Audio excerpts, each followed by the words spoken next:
If only you knew.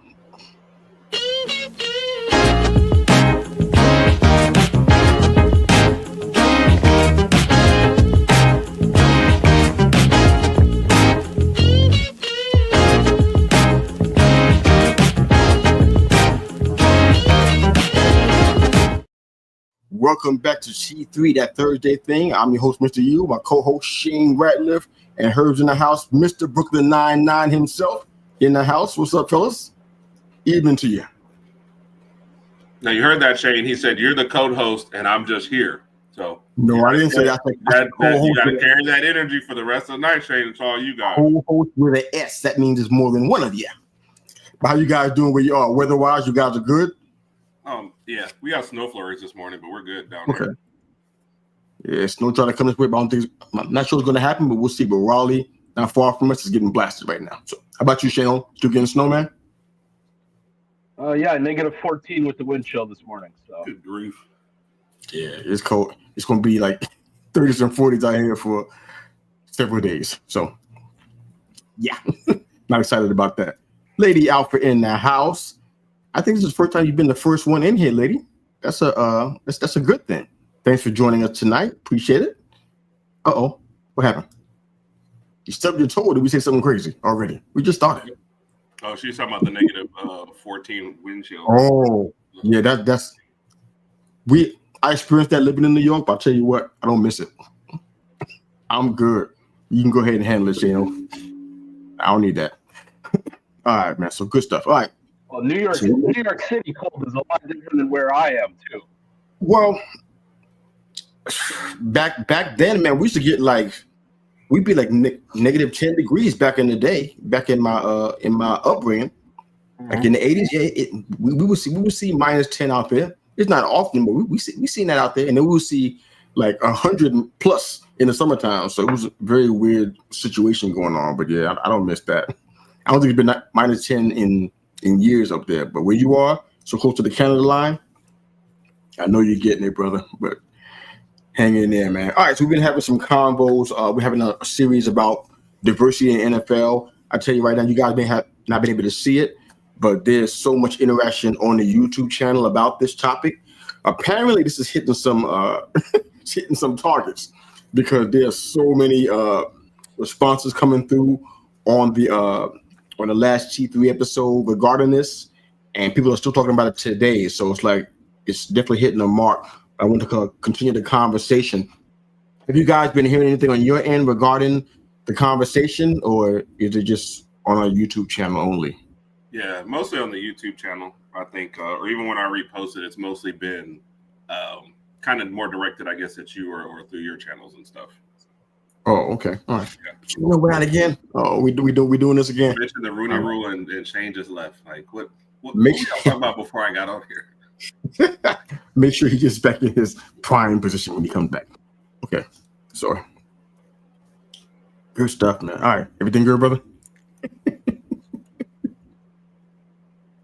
See? That top spot is tough to hold, isn't it, Shane? It's tough. It is. I noticed the quick you switched it back around as soon as I popped back up, too. Man, yeah. You know how much more carefree you are down here? It's like there's no pressure. There's just, you can just kind of chill, man. I might go out and get some food while you guys are up here talking. So you think so? you think it's going to really work? I don't. Yeah. I mean, you can blank out and have a chicken tender, but I don't know about going out. I might go to a restaurant. I'll come back. I don't think it's going to work, man. I think we need you here, brother. So. All right, so we were talking about the Rooney Rule, and I was asking Herb if he's been hearing anything on his end regarding the conversation. How about you, Shano? Anything on your end regarding the convo we had last week and diversity in the NFL overall? Been hearing anything? A couple people sent some, direct messages my way on X, just talking about that they thought we covered it, pretty in depth from what most people have talked about. I had some sides that said, love the talk, but what are the answers? And I think that's the hardest part about this. Like, Agreed. We all see where the problem is, but I don't know how to fix it to be able to make it so that you get what you're looking for out of the Rooney Rule. Do you add it so that you have to have more interviews? Do you change it so that the way that the interviews are structured is different? Do you have to have a third party be involved in the interview so that they can check in and say that this isn't just like a dummy interview? I think some of those things are all aspects that people have talked about, but yeah, I thought a lot of people that I wasn't expecting to engage on it got back to me pretty quickly about what we said. I love that. I don't know if we're going to provide answers today, but I want to get some notes that I have. We're going to try to drive us toward that because I'm thinking the same thing. I know that we're podcasters, but we're not working for the NFL, so any answers we get may not even be applied to the actual situation. But for conversation-wise, for those that are listening, some good ideas, who knows what kind of value they may have. So we could definitely get into that. I think one thing I have a question about, I want you guys to help me flesh out, is what do you think the spirit of the rule was? Because it could either be that they were trying to create awareness, if you will, about a problem, or do you think the rule was designed to change how they hire? Because honestly, in all the research I did on this, I don't see anything which said this is the definitive answer. This is why we did this. All I know is that they saw a problem and they initiated this rule, but I don't know if it was designed to solve it or just to create awareness that is going on, and maybe somebody else down the line is going to fix it, and maybe not the rule itself, because the rule by itself, talked about it last week, not sure it's fixing things. And we can get into some of the details, most notably New England recently. But what do you guys think about the spirit of the rule? What do you think it actually was designed to solve? Does that make sense? I think, kind of like Lady Alpha has mentioned in the comments, I think that really the Rooney Rule was created to allow the NFL to show that they cared in some way. I don't think the rule was designed to actually help the situation. I think it was, multiple sources, multiple people bringing up, the percentage of African Americans that play in the NFL, and then African American quarterbacks that win Super Bowls, and then you go, so why aren't head coaches getting the opportunity? Why are these white coaches that haven't produced at the same level as other coaches getting these opportunities? And I think the NFL set the rule up so that they could say, hey, look, we're a part of the issue. We understand that, but we're going to be part of the solution. The problem is that anytime where the entity that started the problem is trying to clear up that solution, they're only going to clear it up as much as it still helps them. NFL owners are still largely white, very little diversity in the ownership side, even less than there is on the coaching side. And I think that they're more apt to pick the ones that they're most comfortable with. Now, that's really it. You can see that across the board in business. The other problem is I think a lot of people forget that the NFL is a multi-billion-dollar business, and those owners all are billionaires themselves. Like, they didn't get into this game because they got lucky. So they make decisions on what they think is going to go best for them, and they often pick thinking that I think a lot of times that society will be okay as long as you pick the guy that's most familiar to me. I don't care, if everybody else got if everyone else got a fair chance in this game. Makes sense. Go ahead, Herb. Yeah. No, I think that's the main point is why you keep getting a lot of these retread coaches in there. They're billionaires. They're kind of stick with the safe bets in most of their minds. So they're like, hey, here's the guy who's been around. He's been coaching 20 years. We don't care that he hasn't really won any of the places, but he has been a coach and been involved for all this time. So I think that's what they kind of do is just kick that around, and it's like you take a chance on another coach or different kind of coach and it doesn't work, then you kind of look like, oh, see, we told you this is why you stick with, the hierarchy that we already have. And it's ridiculous. So you going back to your original, like what was the heart of the question? It was to get these guys to interview some other candidates. But like I said last week, it's totally turned into, look, I've already got somebody in mind. So we're going to go ahead, just kind of shuffle this whole process around, but still hire the guy I had in mind, And then it kind of sucks, like for the particular one we're talking about, maybe in a minute with Vrabel, like I feel like that was the right choice. So every time you get a Vrabel pop up, you're like, well, see, guys, we're allowed to, this is why we skip the rules because of this. And we just kind of skip like the other 9 coaches that you hired that never should have been hired. You know what I mean? It's like it's one of those times where we just kind of pick out the victories of the ones we go with and skip all the bad examples. So yeah, no, that makes total sense. Yeah, and I will also say this, man, the part that we kind of dance around the time. If you're a black head coach, like your record is going to be way more scrutinized than one of the retread coaches, and let's just be honest about that. So I don't want to dance around. I want you to get into it in a little bit. All right. You got to grab some stuff regarding that. I want to get into it. We ain't dancing from nothing. I want us to get into it. This is an important topic. I definitely want to get into it. What's up, Ben? Our friend and colleague Ben's in the house. Thanks for jumping on, brother. Appreciate you so much. Our guy Rod, what's up, man? Evening, sir. Roll Tide back at you, brother. Good to see you, man. We talked about it last week in our introduction to this series. This is just 2002, man. This is like 23 years ago. Tony Dungy from the Bucks and Dennis Green from the Vikings. They got let go. They weren't losing, mind you. They got let go while they were doing well. And they had to have an investigation after the fact, obviously. That's how most investigations happen after the fact. And they found out that he got a higher winning percentage than their white counterparts. And still more likely to be fired. Nobody really explained why that was. So something else I don't want to dance around. Why did that happen? I thought that the NFL was going to burn down when that happened. Because the level of vitriol I was hearing amongst the NFL audience, and it was at this time, I think social media was still happening. I had a lot of people who I knew I was hearing from, family, friends, and stuff, co-workers. I thought they were going to all boycott the NFL forever. That's how mad they were. And then all of the articles and stuff, that didn't help anything. It made it even worse, kind of added fuel to the fire. And before you know it, you almost forgot about it. If we didn't have this conversation right now, you forget that Dennis Green and Tony Dungy was in that spot. Dungy got a nice, sweet job doing what he's doing with NBC, but you might have forgot that he got burned a little bit more than 2 decades ago in a way that nobody ever really explained or owned up to. So I definitely want to get into it because it's supposed to be, I thought the goal of the rules was supposed to be given a legitimate opportunity at an upper level position to somebody who, especially in coaching, to somebody who is considered a minority candidate.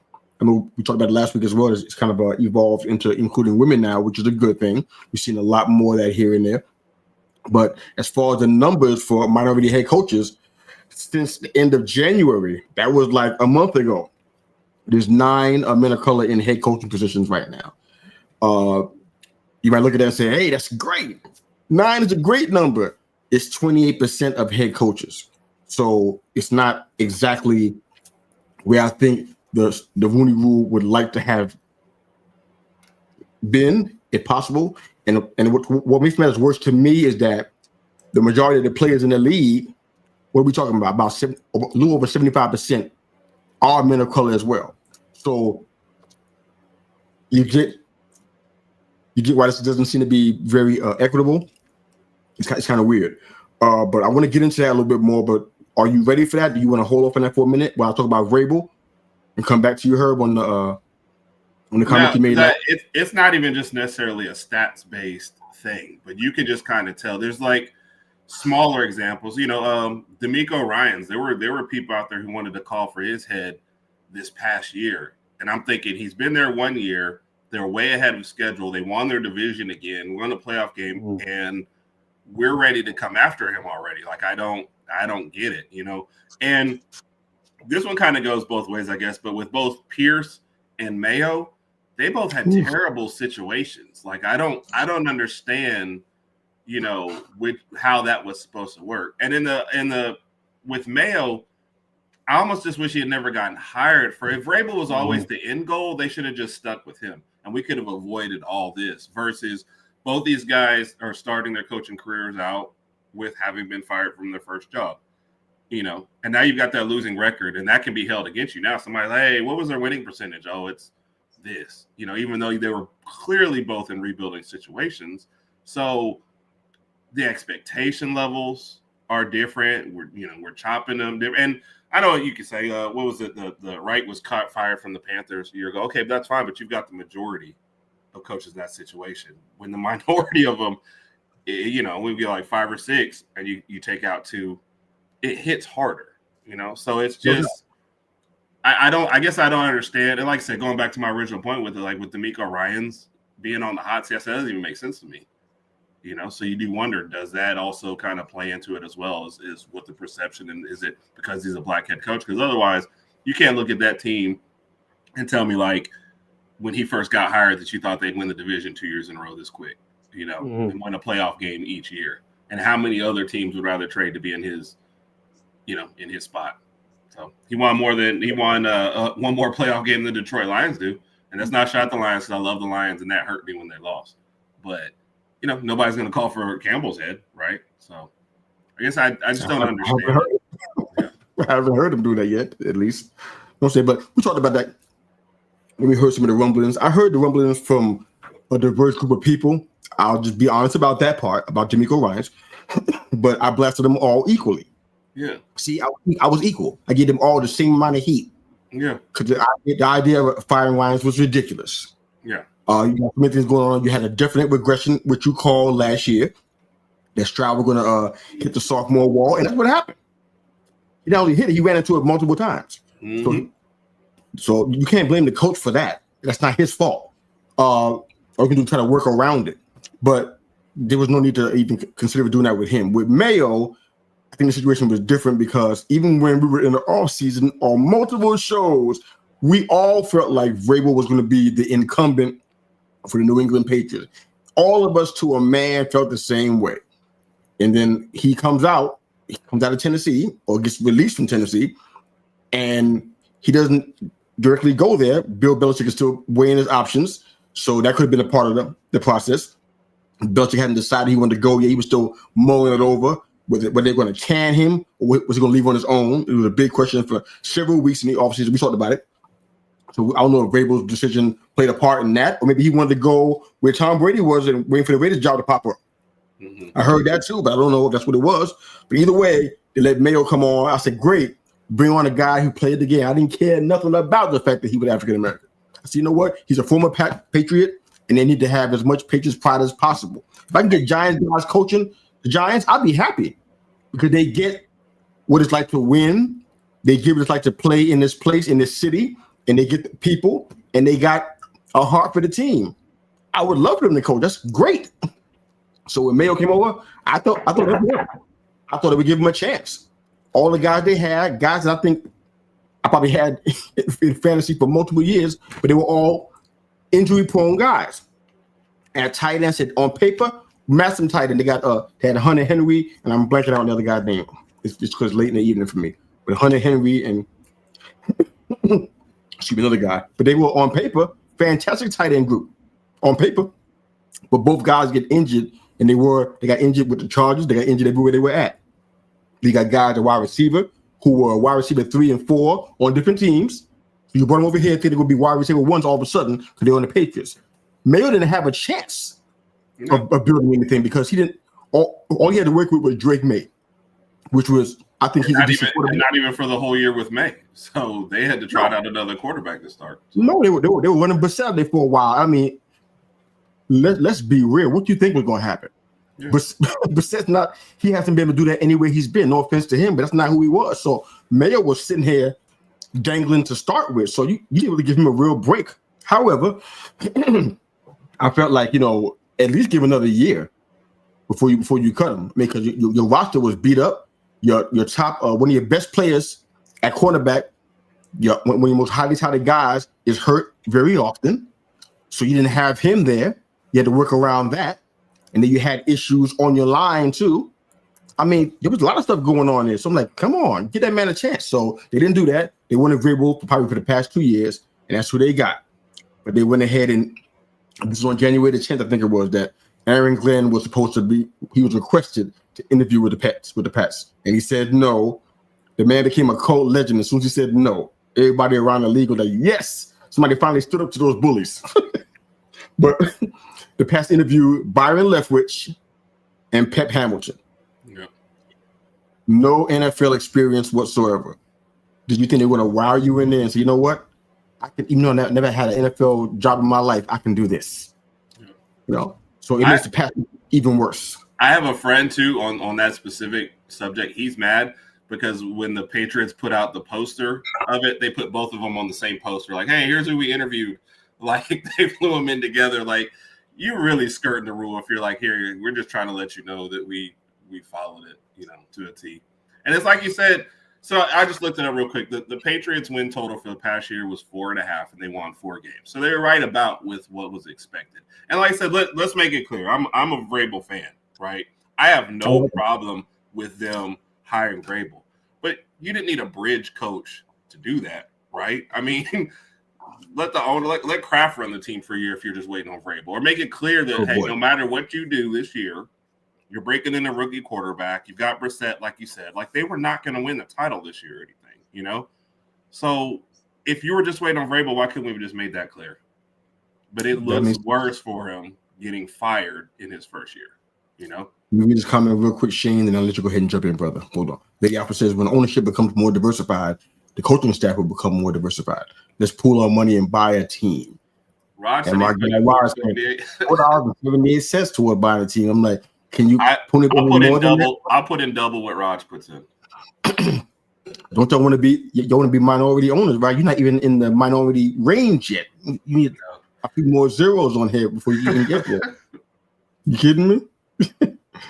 All right, what's Ben saying? Ben said, I did not want Pierce to be fired from the Raiders. Ditto for me. Should have gotten 2 more years, or at least 1 more.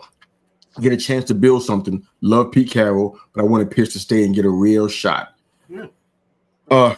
Raiders even worse shot than the Patriots, because you had 0 to work with the Raiders outside of Brock Bowers. I don't know how he had the season he had with those bums throwing him like that. That made no sense to me at all. What did he do wrong? I think I asked you this on a different show. What did he do exactly? Where did Pierce fail exactly? What did he do wrong? They didn't have a quarterback the entire season. The only time they had any seconds of it was for 1 game when Connor was healed from a multi-week injury, and he came back and did decent in one of the last, I forgot what week it was, but it was one of the last weeks of the year. Before that, they had no quarterback. I was listening to that game. I think we were driving somewhere. So yeah, I mean, it didn't make sense. What did he do wrong? What was his failing? Because now this is going to go with him for his next job. So what did he do wrong that required him getting fired? Were players talking about him? I don't think so. I didn't hear that. That players didn't like him, didn't like his acumen or his abilities or whatever. I didn't hear that. Did you? So why did he get bumped? Go ahead, Shay. I'm sorry, man. Coming to you, brother. Go ahead.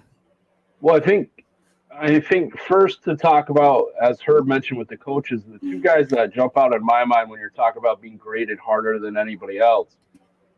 Marvin Lewis had a great run with the Bengals, a team that's never been great, and he brought them to a level where they were competitive every single year. And the other one that pops up, and he had a tough go of it for the Texans, but Lovie Smith is the same way.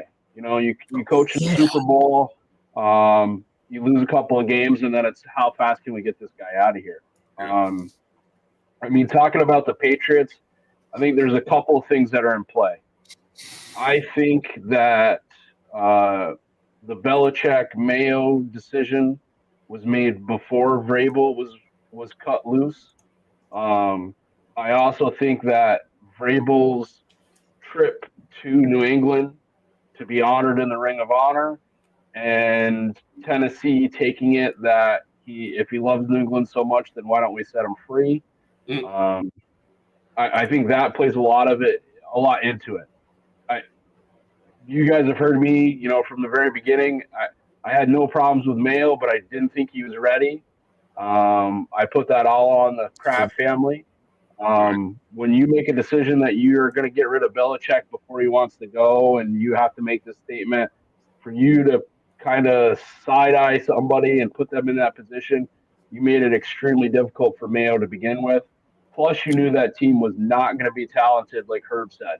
If you're trying to, gently push somebody into there, you're hoping that the team has some talent. They've gotten some wins. This team was going to be 4 wins at best. They were not going to, jump out and win the conference or anything like that. I thought they win 5 at least. Yeah. I had them at 4, and they got 4. So yeah. And by the way, was a perfect season. By the way, you found out you liked May as your quarterback, and you kept the high. I think that was the only 2 goals for the year. Yeah, I mean, you're like you guys have both said. I mean, you're going to set Vrabel up because he's going to get to make the decision. I've got the quarterback I want. I've got a ton of money in free agency, and I'm going to have the opportunity to pick in the top 4.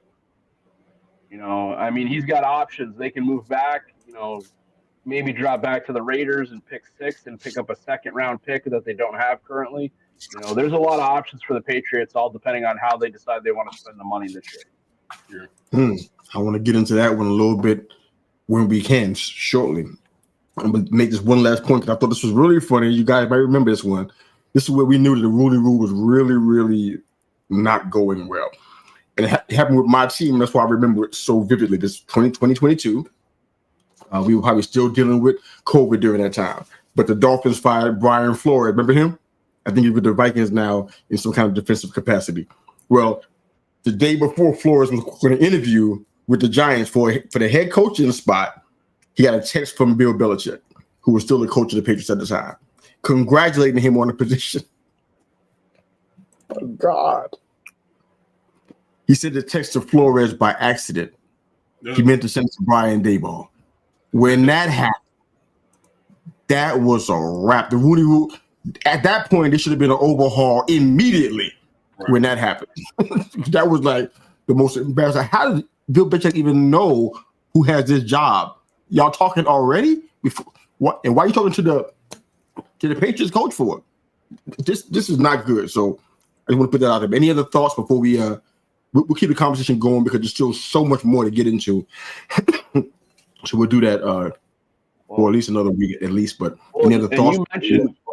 You mentioned Brian Flores, and I think it's important to talk about him in some other ways too, Yusuf. I think that you mentioned the Giants fiasco, you mentioned the Dolphins.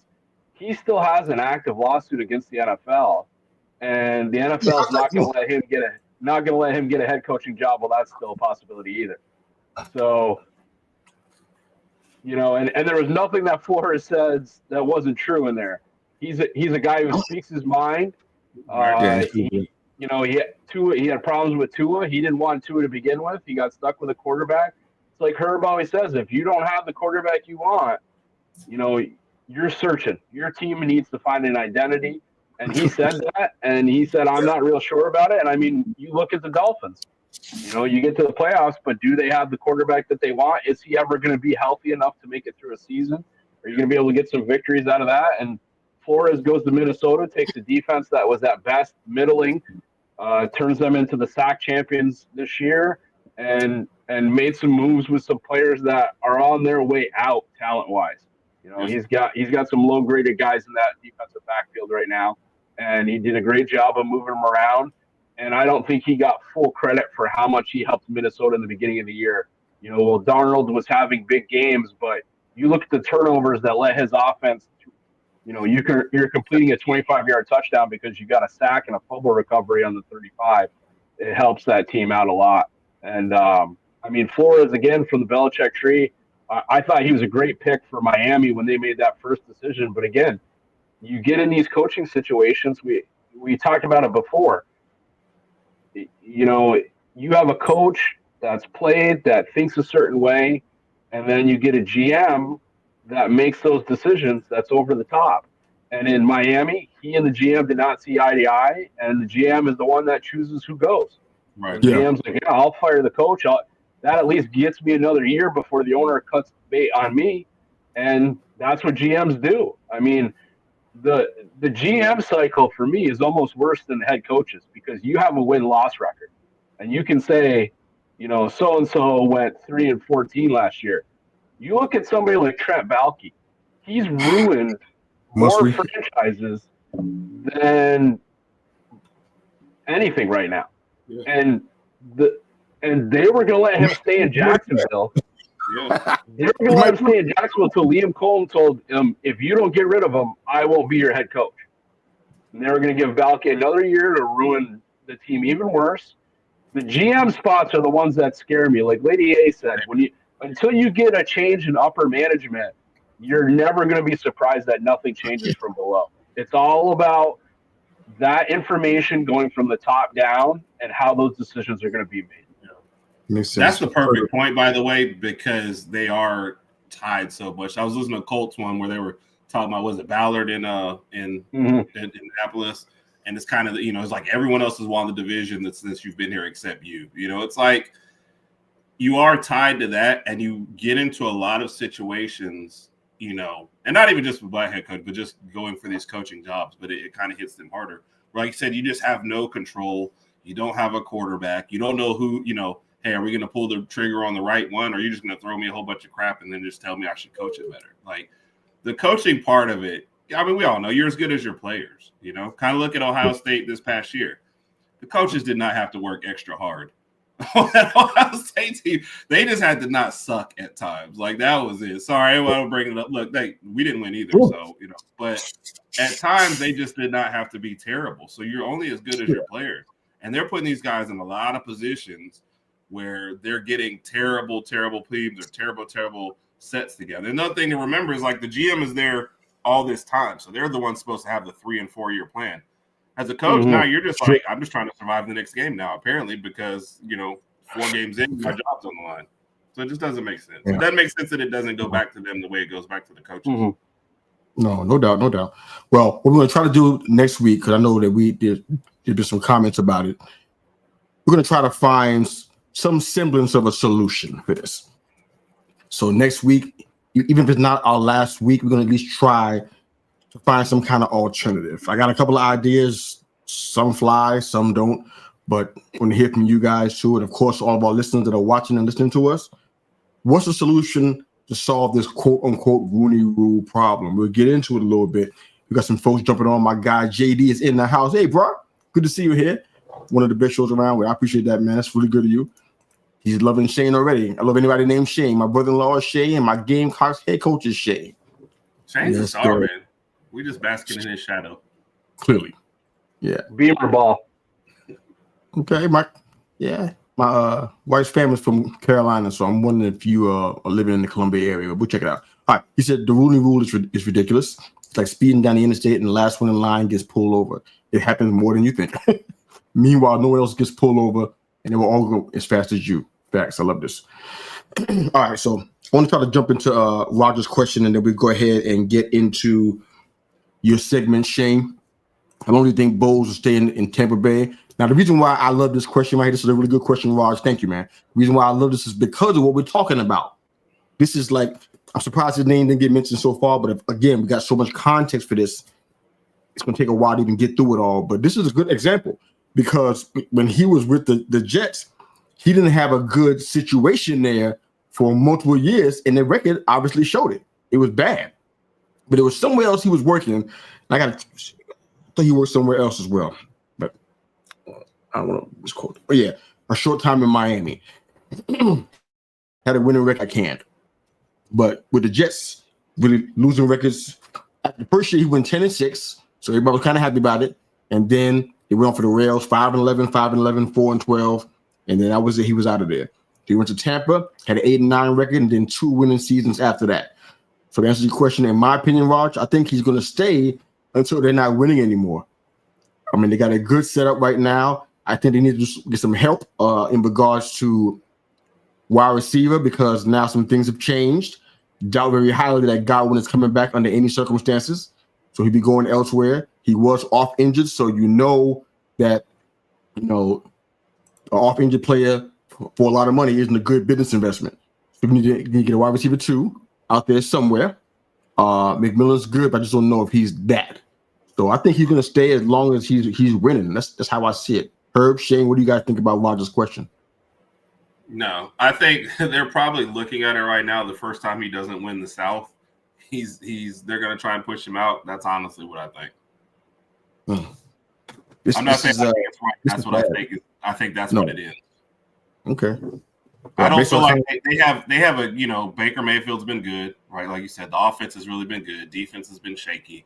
They play in a terrible division, but they're putting a scare into all the top teams. So you almost feel like they're right there, or he's maximizing what he can get out of that roster, But no, I don't think anybody's looking at that roster and thinking this is a championship roster from top to bottom.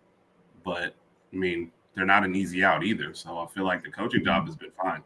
But I guarantee you miss the playoffs or don't win the division. Mm-hmm. A good draft would help out, but I think you said this earlier on. We were talking about in the Rooney Rule series that they're more scrutinized. It look like coaches of color more scrutinized than everybody else. You should be allowed to have a bad season or a rough spot. They got some issues they got to deal with over there. Besides Urban, I mean, are you bringing back Rashad White, or are you moving on from that? I mean, you got a lot of decisions to make. You can't just bump somebody because they had a little dip in their numbers. It's going to happen. So, but it seems like it happens more to coaches of color than anybody else. Go ahead, Shane. What do you have, man? We'll move on to your segment. Well, I think Herb hit the most important point. That's, in other, Ben was on here on the podcast that you and I have been on before with Ben. We had to rank the, worst coaches and things like that as well. And that's a terrible coaching run right there. Even with the new coaches that have come in. So I agree with Herb. The second that they don't make the playoffs and don't win that division, I would not be surprised to see Bowles out. Has he done anything to affect what that team is? No. Herb mentioned Baker Mayfield has a resurrection as a leader on that team. They've dealt with injuries. They've still continued to play. But I think, with the way we've already discussed it, you're always going to be the one that's on watch. You're going to go 10 and, you go 13-4 a couple of times, and you're still going to have to watch. The time when you have a drop, it's going to be trouble for you. That's ugly.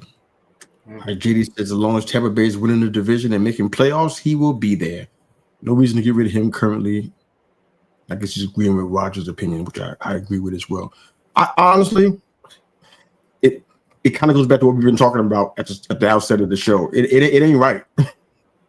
It's not right. I mean, how many bites of apple do you give somebody else who's been stinking up the joint? Yeah. And Herb, if all three of us notice, because we got college teams that we love and enjoy watching, we see that stuff all the time. Guys that shouldn't even be getting another go around are getting it. In the NFL, it's probably marginally worse in the NFL. We see guys whose names I cringe as soon as I hear their names in the combo. I'm like, no, this guy's like he's had 60 years of experience and hasn't done anything with it. It's time for you to move on. Maybe somebody unproven is not a bad idea. Yeah. Get somebody else. I mean, honestly, nobody's really complaining about Miami and I'm blanking on the guy. Where'd he go? And Seattle right now. You got guys that haven't done this before, and they're doing marginally well at the position. Is it because of the talent on their team? Probably, but nobody's talking about firing them. So I mean, I don't understand why this applies to guys like Todd Bowles and not everybody else. So I don't really get that. All right. So Shane, you're almost up, man. JD, appreciate the shout out, man. Thanks for the text, brother. I appreciate that. JD. Thanks for stopping by. Yeah, man. I saw the folks all the time, all week long. People say, I'll be there, I'll show up. JD said he was going to show up, and he showed up.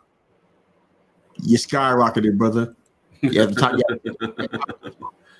my mama said she's going to come on. Shane, come on. All right. But go ahead, Shane. Are you ready, man? So we should be talking all Pats. We got room.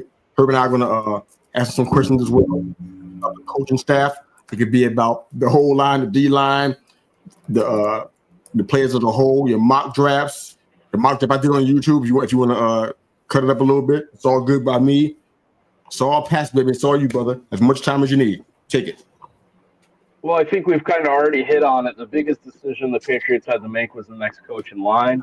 I think, at least definitely with the three of us, we all believe that Vrabel was a great decision. Maybe it was not done the great way, but that, it's a former Patriot, a guy that had a great record with Tennessee and in teams where his GM didn't always help him out either. Some surprising picks for some of his underling coaches. If you're a Patriots fan and you see your offensive coordinator come back who has had difficulties any place except for the Patriots, you'll be interested to see how that goes. You mentioned mock drafts on yours, Yusuf. You went from the very beginning. You had the illustrious Mitzer Hunter going number 4 to the Patriots. Oh, yeah, okay. A great standout there for offense or defense. At number 38, you went Cam Williams. Before you go past Travis Hunter, does him going to the combine as a DB skew your pick at all, or are you saying forget what the combine says, we're still going to do what we want with him? I think for him, it shows more of his agent's understanding how teams are going to view him than anything else. I think by going as a DB, it lets Travis Hunter say, this is my position. I'm a defensive back. I'm the top defensive back. Imagine what I could do if I only played one side of the ball, but by the way, I can also play offense. It puts him in a spot where he becomes one of those guys who's now helping out the team by doing something else where it might have been his wish the whole time to play offense and defense. I had him, I think size-wise, I think play-wise, he's a defensive back. Does he get play as a wide receiver? Yes, but that was by design. I think he can make those plays as a special teamer as well, even though that's changed. That special teams game is not the same as it once was, where you could really demonstrate your talent early on. You're right about that. But I think if you draft him and you expect him to be, I'm never going to pick somebody with the 4th pick and expect him to be wide receiver 3 on my team. Right. Like Travis Hunter is talented, but he is not a 1A or 1B wide receiver for the foreseeable future. And that's not a knock on his talent, but that's purely not playing the position. In my mock draft on Ben's podcast, I kind of went off the board from what a lot of people think, but I think the Patriots need wide receivers more than they need anything else, because I think with the cap space they have in free agency, they're going to buy offensive linemen. Right. And I think that's a safer bet, because you can go, I've seen what this guy's played. I have the tape. I can see this. I'm not trying to project him. I'm not moving somebody from tackle to guard. I'm not making any of those other decisions. I'm saying he blocked well last year. Let's give him a shot on our offense. So for me, my mock draft at the number 4, I originally said I think the best bet is people are going to be clamoring for Abdul Carter. If Mike Vrabel doesn't fall in love with Abdul Carter and people come screaming for him, especially I think the Raiders will, I talk to the Raiders and I pick up a 2nd-round draft pick that we were not going to have on the board anyway. But if I have to make a selection, I think the wide receiver group this year is iffy at best, and I would take T. McMillan at Arizona. And he has an absolute full yard range for his catch radius. At 4? He has great speed at number 4. I like your first part of that. If you can get the Raiders enticed there and move back to 6 and get him and pick up the extra, I like that part of what you were saying. That's the thing for me. I take the move back, and then when I'm at 6, I see where some of the other things played out. Then if you're at 6, then do I go, okay, did anybody make a run at Will Campbell? Do we make anything like that? But like I said, the Patriots, they've wasted 1st-round picks on wide receivers that were way less talented than what they're looking at right here. I think that when you look at the way that the McDougal offense has worked the best, that's when he has a wide receiver who can stretch the offense, and then you can throw underneath. That's why one of the other picks you made was Harold Fannin Jr. as a tight end / wide receiver, and I think he's a built Patriot for that type of offense. But you need a game breaker on offense to be able to do that. I thought if the Patriots move back, I think they go wide receiver later in the draft, like at pick 77. I thought that's where you look at somebody like a Tez Johnson if he's floating around. I also think the Patriots go looking for a heavier running back. In my mock draft, they were very heavy Ohio State. Vrabel knows a lot of those guys from his time in college. He's kept in touch with other college coaches. And I think he has a great feel that. Also, people forget, like he was in Cleveland this entire year. He did draft analysis for them. He did a lot of other things for them. I think that that's where he's going to look. And the Patriots have a ton of holes. So if you're Vrabel and you don't have something that jumps out at you, let's make some draft headway and let's get more picks, because there's nobody in my mind. There's nobody in this draft that the second they step on your team, you go, okay, we're set. I don't think either of the top two quarterbacks do that for you. I don't think Travis Hunter does it for you. And the one that a lot of people said, is Abdul Carter. I mean, that's the big pull. Yeah. No, I like this. And to your credit with what you're talking about there on there, I pulled up, a Pat's mock draft kind of thing. Half the people right now have either Travis Hunter or Will Campbell at that spot right now. Yeah. With a couple others sprinkled in. One other guy traded back, but still took a defender from Georgia. But most other people are on those too. So I like your thinking outside the box with the, hey, let's address O-line in free agency. But I do 1,000% think those are your two spots, are O-line and wide receiver. And you mentioned it, Herb, and I know I remember from when you and Raj had the Bulldogs on your podcast during that Alabama-Georgia game. Jalen Walker is a super talented player that jumps out at me. And, I mean, if you look at that Philadelphia defense, all they're doing is drafting Georgia Bulldogs. Kirby Smart is putting out defensive players. I think Jalen Walker has a lot of the same skill set that you're looking for Abdul Carter. And if you get to drop back 2 picks and still pick them, because I think the Raiders want to put somebody opposite Max Crosby. Yeah. I think they tried to do it before. Injuries kind of got in the way. And if they have an opportunity to go build on somebody, Pete Carroll has always used the defensive line to be able to let him play a little bit of a different defense behind with the way he plays corners. So if he's going to try to turn that around, I think you go against them. I see Raj's question down there. I know as a Miami Dolphins fan, for Rod Jarek here, he's hoping that, Tua survives another season and maybe they win some games. But I think the Jets are still a dumpster fire. I think they're happy to have Aaron Glenn, but they don't have any direction. I think the Pats can pick up some quick games this year. The Dolphins, again, for the Dolphins, they're a super talented team, but that defense cannot stay healthy, especially come playoffs. And when you're playing guys off the street and your offense doesn't give them a break, I don't know how the Dolphins expect to continue to win. Doesn't stay healthy either, so that's the other problem. Exactly. Exactly. So what was your number, Shane? What's your number for years before they contend? Legitimately, I think 4. Okay, my number is 3 to 5. I think 3 to 5 is legit. I think you're going to build up in this draft. One more year of kind of getting some pieces in because you can't address everything. I think in year 3, Dolphins have no idea what they're going to be doing at that point. Tyreek is probably going to have asked out several times. Like you said, the Jets are just putting themselves behind. And now the Bills, you're pretty much thinking, how long can we ride this Josh Allen thing? I think 3 to 5 with that third year, like the start of it. I think that's when they, when they start making their push. Yeah.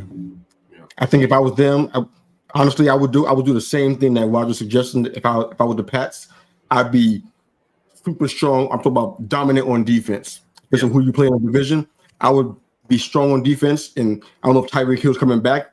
The sounds of it is he trying to get out of there and go somewhere else, which I'm not surprised by. Really, no, he's backtracked on all that. So he's made his apologies and all that kind of stuff. So that's why I said we'll one more year and then we'll have this drama next year. But Raj and I have actually discussed what he wants for the Dolphins draft. Is defense, somewhere in that third to fourth, pick up backup quarterback.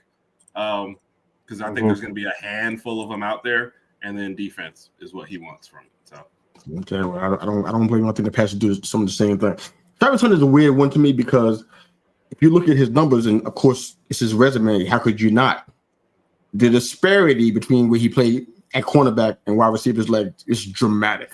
Almost 1,300 yards at wide receiver, 15 touchdowns, probably almost a little over 13 yards, per catch on average. And then his secondary numbers are like 25 tackles, 4 interceptions, and 1 forced fumble. So it's like he's going to go into the draft and be and rely on the CB1 numbers that he had. I'm like, yeah, I don't know how that's going to work. It feels as though he's trying to be a two-way guy and just do both. You don't want to do that in the NFL. There are guys that have tried that. I don't remember them very well, so that could mean something. Right. But you talked about it on this show before. We mentioned you guys mentioned it many times that his money is probably going to be best served at a specific position. Yeah, you can read it if you want to. His longevity for 1,000%. So I mean, if you're Travis Hunter, the thing that would work best for you, and I don't think Travis Hunter or anybody else really thought this was going to come out, but if you have a season like Cooper DeJean, then you get exactly what you want. I think Travis Hunter is built to play slot defender right now. He doesn't have great height. He has really good speed. He's not terrible as a tackler. And, Cooper DeJean got picked on an awful lot and didn't give up any touchdowns and scored one himself in the Super Bowl. Yeah. And I don't think before anyone would have ever said if I pick a corner in the first round and they play slot defender for me, nickel defender, that means I've done what I need to. But I think that's the best case scenario for him. You get to the point in college where offensive coordinators cut the field in half because they just go, we're not going to throw his way. Right. So does he get to show all the skills he probably could? No. But, I mean, he's a talented defender. There's no question about that. Yeah. Watching several of the Colorado games, that's exactly what happened, what you're saying, for sure, is they just didn't throw it. Exactly. And so you took his talent and erased it defensively. And those, if you go back and look at it, I think my numbers will prove this true. Those games where he had that, he was much better offensively because he was angry that he didn't get to be a part of the game defensively. He'd take a ball across the middle a little bit more than he did. I don't see, regardless of talent, how anyone can play both sides of the ball on a truly significant matter in the NFL anymore. No. I don't know how either. I question that it was ever done, past the 50s and 60s, because even Deion can't tell you that he was as good as a wideout as he was as a DB. And Right. you look at him in Dallas, and Deion Sanders is the best defensive back that I personally saw. You can say Dick Nate, Trey Lane. You can say some of these guys that I never got a chance to see. But Deion was the best defender. Him and Green, I think, were the two defenders that I've seen that played the best at corner. And he moonlighted on offense because he just had freakish speed. Right. But he was never a wide receiver. That was never what he was there for. Yeah. We're talking about Vrabel and the Patriots. Vrabel was a shutdown, movable piece defender. He has more touchdowns than quite a few tight ends in the NFL, and that was the only time he caught the ball. There's ways that you can still have J.J. Watt got a chance to do some of that, right? But you're not playing 100 snaps on offense and 100 snaps on defense. Yeah. Like, that's not going to happen. Even in a vacuum, that's terrible. But the game now, to me, has just become more physical and faster, and you're just going to get yourself beat up on either side of the ball. And that's no disrespect to any other eras. No, it's just the natural progression of how things. There's better nutrition these days. Kids are in 4th and 5th grade getting training and camps, and you're just way more prepared.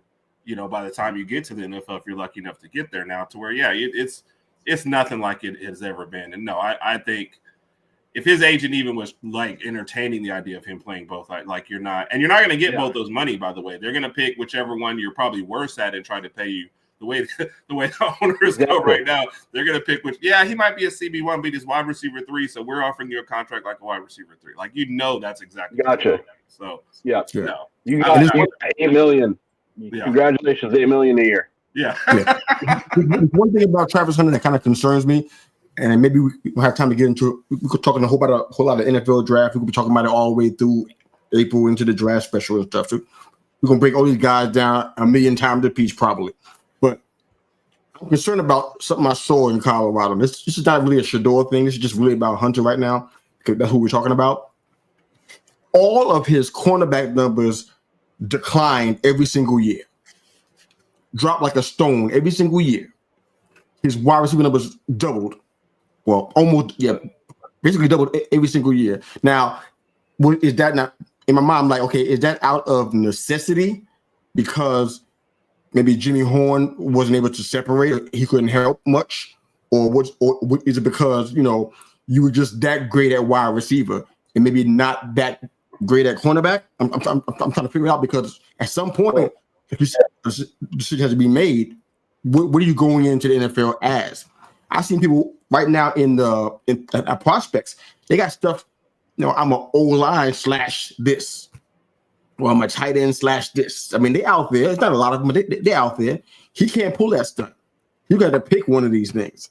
And it's like, okay, so, I mean, I watched more Colorado games than I wanted to. They force-fed me at the entire season. I'm like, I'm over here in South Carolina. Why you give me Colorado games constantly? So I didn't understand that part. But I saw a lot of those games, and, it felt like it was my first point. It was out of necessity. He had those wide receiver numbers. It wasn't because, he was just beating guys so badly. Shador was trying to feed him a lot. And I don't know why exactly. I think Jimmy Horn was open at least a good bit of the time, and he never got those opportunities. It was Hunter first and then everybody else, which is fine. If you're a wide receiver 1, that's fine. But I'm just wondering how that would impact things going into the NFL and, like you said, negotiations and talking about, okay, what position you're going to play, and then when it's time for the money, how are you getting paid? Shane said $8 million, but yeah, go ahead, Shane. Well, and I think you brought it up, and it was something that I already talked about, Yusuf, and it's why the scouting game as an NFL scout is difficult throughout the year. But as the season progresses, I think it becomes even more difficult.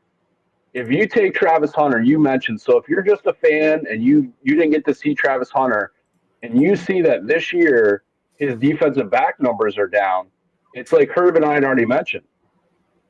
If you go, okay, what's the numbers I need to know as a defensive back? Passes defended, interceptions, that's what gets played out in the media. If I'm a shutdown defender and you stop throwing my way, I defend less passes and I'm going to get less interceptions, but I've turned an entire side of the field off for the offense. So like Travis Hunter this year, his numbers dropped and people went after him for, how can you say he's not even the best defensive back? How can you give him the Heisman? How can you go after this type of stuff? Mm-hmm. Offensive coordinators just said every other defender on Colorado is 10 times worse than he is. Let's just pick the weak sister and we're going to go attack them. Yep. I'm not going to throw on his side. He'll keep over on that side. I'm going to leave him alone. Yep. It's the same thing. His coach went through that in the NFL. Like, Dion didn't become astronomically worse as a defender. Quarterbacks just said, like, if I throw the ball anywhere near this guy, he's going to pick it off and take it back 97 yards. So we're going to not throw the ball in his direction. That makes sense. That makes sense.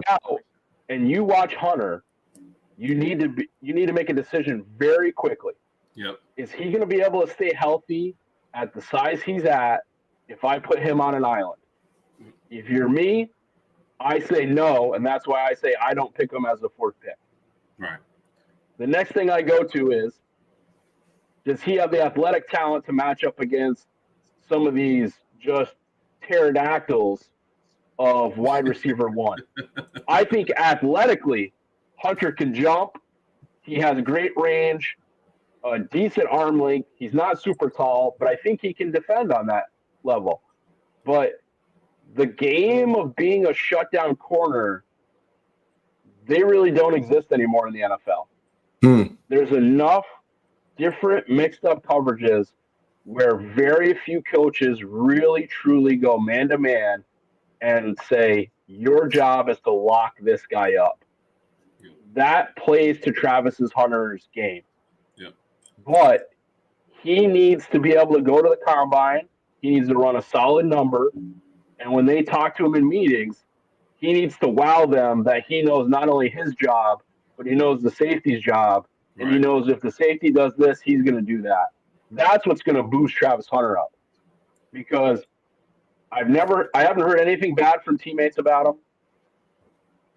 He was not one for getting in trouble, penalty-wise or anything like that at Colorado. I think all those things help him in this draft that way.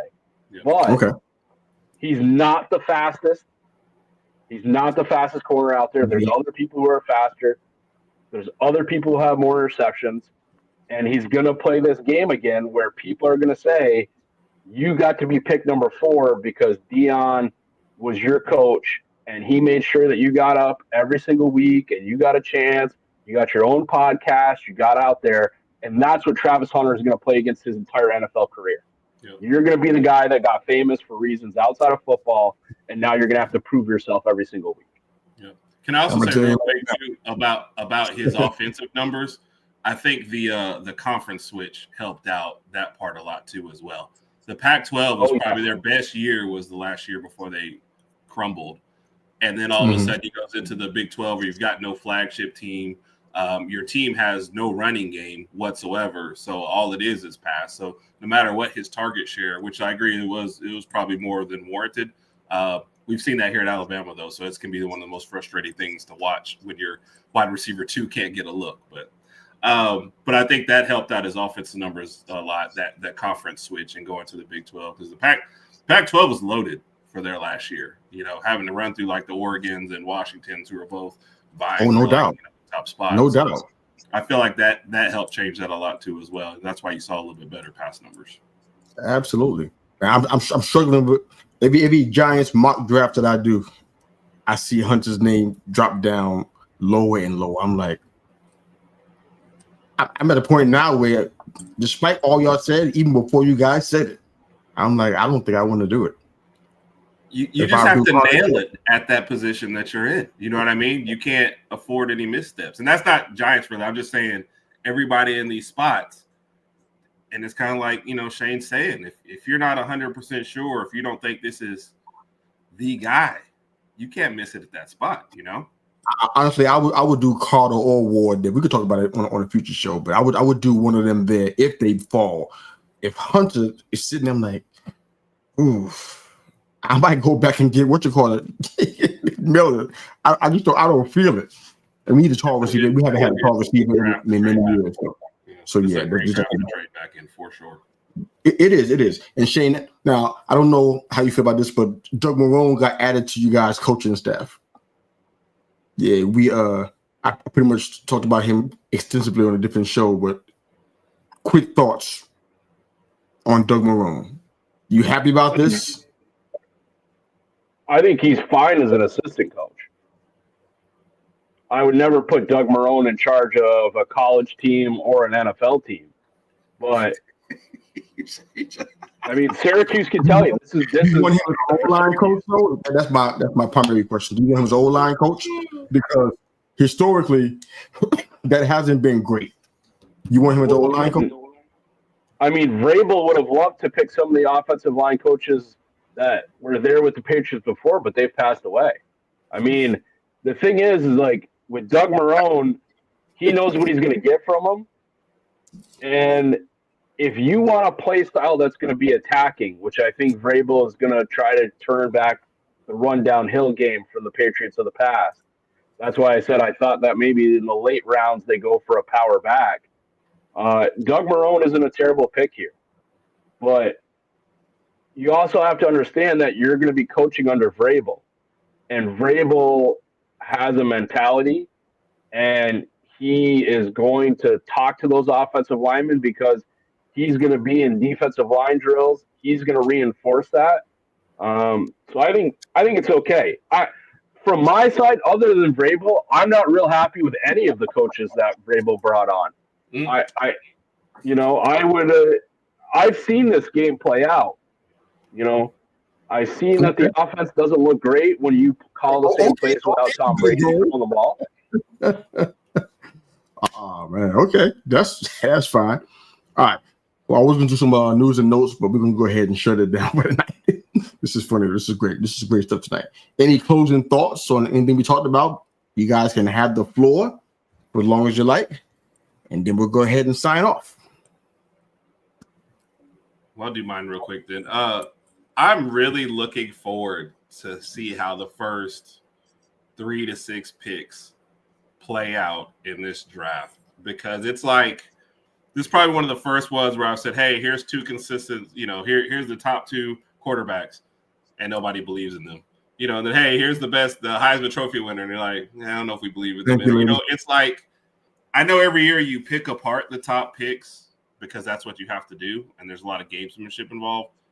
But this year it seems even worse, to where people are trying to talk themselves into some really bad decisions, and the teams at the top, they're all kind of like at this point where, like, look, we got to nail this one to figure out where our future is going forward.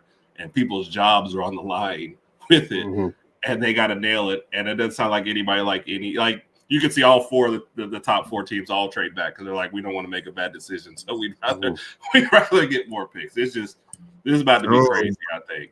This is about to be crazy. I can speak to that, but go ahead, Shane. Go ahead. All right. It seems to be what I say every week, but I agree with Herb. I think if you're an NFL team right now, Philly just won the Super Bowl, and this is a draft that sets up for their GM better than anybody else, because Howie Roseman does a great job of deciding who he wants to pick and then watching other teams make wrong decisions in front of them and go, do we want to trade up? Let's wait. They made 2 terrible picks in front of us. We got our guy. Now we're going to make the next move. And that's how they rebuilt that defense. It was, we're going to take one Georgia guy here.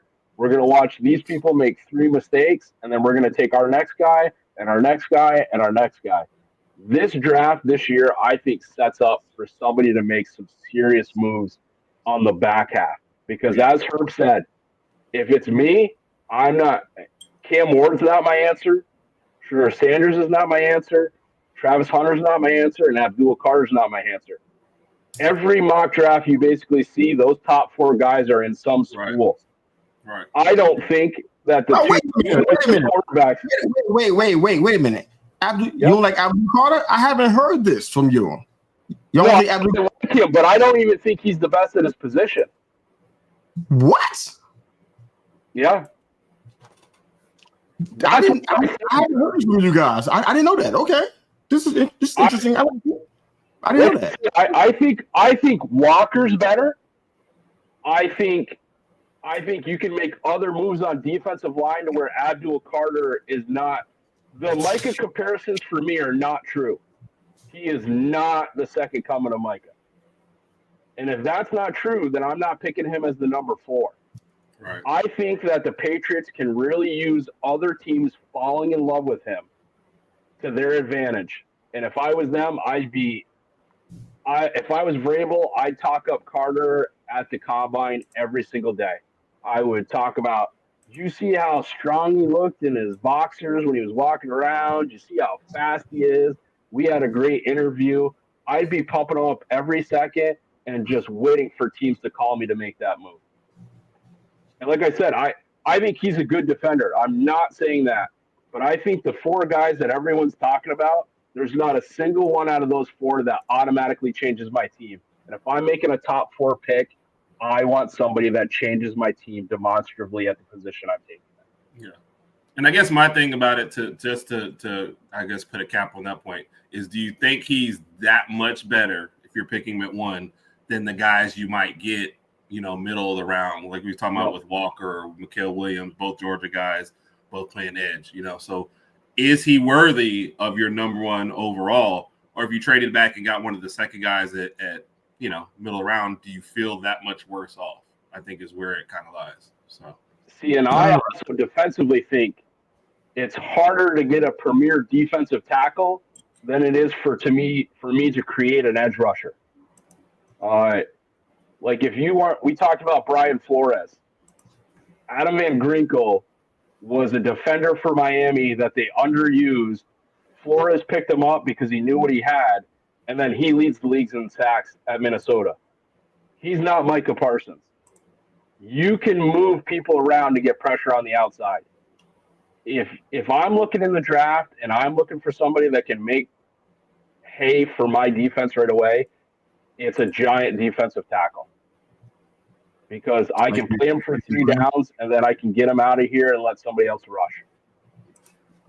Yeah, well, I'm just starting my draft process. I'm just getting into all these mocks and reads and stuff and looking at tape and stuff. So I'm gonna go ahead and sign off and be sad. Try to figure out what we're gonna do, or we're gonna go ahead and fall back. Part of me wants to fall back and get as many picks as possible.